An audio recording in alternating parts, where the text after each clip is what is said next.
என் வாழ்க்கையில் நடந்தது ஒன்னே ஒன்று சொல்றேன். நான் ஆமா சைக்கிள்ல பள்ளிக்கூடத்துக்கு போறதுக்காக போயிட்டு இருக்கேன். அங்க ஒரு நின்றுகிட்டு இருந்த ஒரு ஆள் என்ன பண்ணாரு, ஐயா இங்க வாங்க. நான் போனேன். நீங்க தான் சண்முக வடிவேலான்னார். ஆமா. அப்பனா கிட்ட வாங்க. ஏதோ ரகசியம் சொல்ல போறாரு போல இருக்குன்ட்டு போனேன். ஓங்கி ஒரு அரை விட்டான். கண்ணுல பூ பறக்குது அப்படியே. நான் ஒண்ணும் கேட்கல அவர்கிட்ட. ஏன் அடிச்சேன்னு.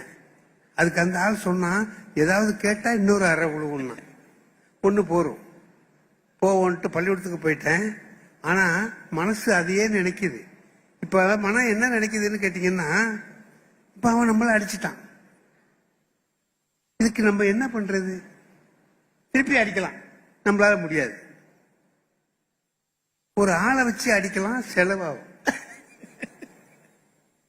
போலீஸ்ல சொல்லலாம், அது இன்னும் கொஞ்சம் அதிக செலவாகும். ஒரே வழிதான். திருவள்ளுவர் என்ன சொல்றாருன்னு பார்ப்போம் அப்படின்ட்டு. திருவள்ளுவர் சொன்னார்,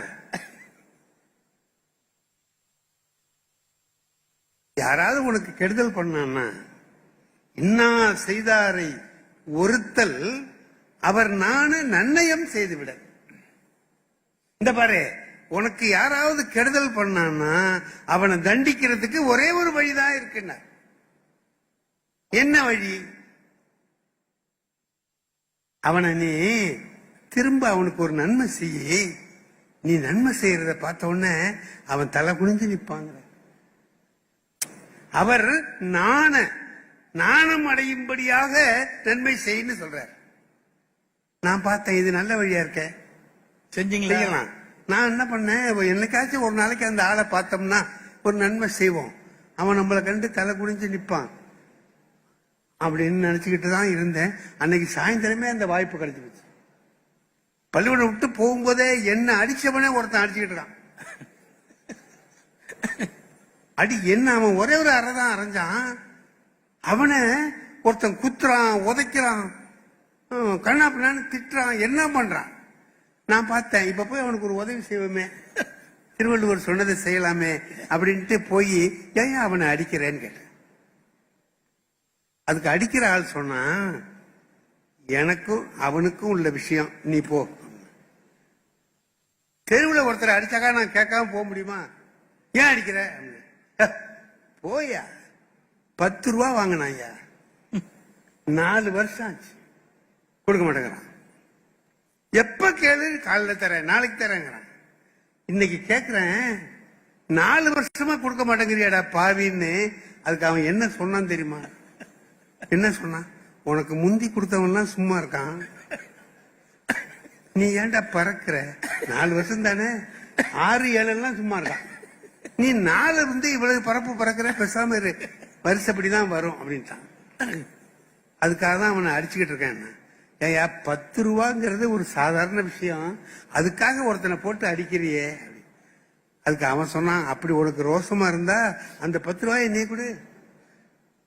நான் பார்த்தேன், அவர் நானே நன்னயம் செய்து விடுவோம் அப்படின்னு நினைச்சுக்கிட்டு ஒரு 10 ரூபாயை எடுத்து அவன்கிட்ட கொடுத்தேன். அவன் இப்பதான் நீ மனுஷன்ட்டு போயிட்டான். இப்ப அவனை என்ன சொன்னாரு திருவள்ளுவர்? அப்படியே வெக்கப்பட்டு தலை குனிஞ்சு நிப்பான். நம்ம காலையில அடிச்சோம், இந்த ஆள் நமக்காக 10 ரூபா கொடுக்குறானே அப்படின்னு நிப்பான்னு திருவள்ளுவர் சொல்றார். அவர் நானா அடைவான்னு சொல்றார். நான் திரும்பி அவனை பாக்குறேன், அவன் பக்கத்துல உள்ளவன்கிட்ட சொல்லிக்கிட்டு இருக்கான், இவர் இருக்கிறது தெரியாம அவங்ககிட்டயும் இவங்ககிட்டயும் கடன் வாங்கி அடிக்கிறானுவ, இவர்கிட்டயே நம்ம வச்சுக்கலாம். காலைல ஒரு அரை கொடுத்தா சாயந்தரம் 10 ரூபா கொடுக்குறான். ஒரு 50 ரூபா வேணா 5 அரை. தம்பி 5 அடிச்சிருக்கேன், சாயந்தரம் 50 ரூபாயோட வா அப்படின்னு சொல்லலாமே அப்படின்னு அவன் சொல்லிக்கிட்டு இருக்கான். நான் பார்த்தேன், திருவள்ளுவர் வழியில நடந்தா இளிச்சவா பயலா போய் தேனோ அடி வாங்கணும் போல இருக்கே அப்படின்னு நினைச்சுக்கிட்டு தான் நான் வீட்டுக்கு போனேன். ஆனா திருவள்ளுவர் அப்படி செய்யறவர் இல்லையே. ஐயன் திருவள்ளுவர் எப்படிப்பட்டவர், அப்படியெல்லாம் நம்மள இளிச்சவாயனா அடி வாங்கவா விடுவார் அப்படின்னு நினைச்சுக்கிட்டு மறுபடியும் திருக்குறள் எடுத்து படிச்சேன். அவர் அழகா சொல்றார், நன்று ஆற்றல் உள்ளும் தவறு உண்டு. நன்று ஆற்றல் உள்ளும் தவறு உண்டு, அவரவர் பண்பறிந்து ஆற்றா கடை. நன்மை செய்ய சொன்னேன்னு எல்லாருக்கும் செய்யாதரா. அவன் எப்படிப்பட்டவன் பாரு. நன்மை செஞ்சா திருந்துவானான்னு பாரு. திருந்தலன்னா அவனுக்குள்ள ஒரு தெலுங்கு பேசுறவர் என்ன பண்ணிட்டாருங்க, வெளியூர் போகணும் அவசரமா, தான் பிள்ளைய பக்கத்து வீட்டுல கொடுத்து கொஞ்சம் பாத்துங்க, நான் போயிட்டு நாளைக்கு வந்துருவேன், நல்ல பிள்ளை உங்க வீட்டுல தானே இருக்கும் வச்சு போயிட்டான். ராத்திரி அந்த புள்ள தூங்க மாட்டாங்க, அழுவுது. இவரு என்னடா நம்மளை நம்பி விட்டுரு போனாங்களேன்னுட்டு, ஏமா என்ன வேணும், பால் சோறு வேணுமா அப்படின்னு கொடுத்தவொடனே வாங்கி தின்னுட்டு மறுபடியும் அழுவுது. ஏமா அழுவுற அப்படின்னா, மாய் சேசினாட்டி செய் அப்படின்னு. மாய் சேசினாட்டி செய் தெலுங்குல சொல்லுது. அம்மா செஞ்ச மாதிரி செய்யுங்க. இப்ப அவங்க அம்மா என்ன செய்வாங்கன்னு நமக்கு என்ன தெரியும். சரி வாழைப்பழம் கொடுப்பாங்க போல இருக்கு அப்படின்ட்டு ஒரு வாழைப்பழத்தை கொண்டாந்து கொடுத்து நீ சாப்பிடு அப்படின்னு அதையும் தின்னுபிட்டு மாய் சேசினாட்டி செய். எத்தனை தர அந்த அம்மாவும் என்னென்னத்தையோ கொடுத்து பார்த்துட்டு முடியல, கடைசியில விட்டுது ஒரு அறைய, கப்புன்னு படிச்சு தூங்கிட்டு. மறுநாள் அந்த அம்மா வந்த உடனே சொன்னது, என்னம்மா உங்க புள்ள இப்படி பண்ணிட்டு என்னால தாங்க முடியாம ஒரு அடி அடிச்சுட்டேன், நீங்க முதல்ல அடிச்சிருக்கலாமே, நான் அதான் செய்வேன். அதைத்தான் அந்த புள்ள கேட்டிருக்கு, அம்மா செஞ்ச மாதிரி செய்யு, இந்த அடியை நீ முன்னையே கொடுத்திருக்கலாமே. சமுதாயத்துல சில பேருக்கு உத கொடுத்தாதான் புத்தி வரும், சில பேருக்கு நல்லது செஞ்சாலே திருந்துவான்.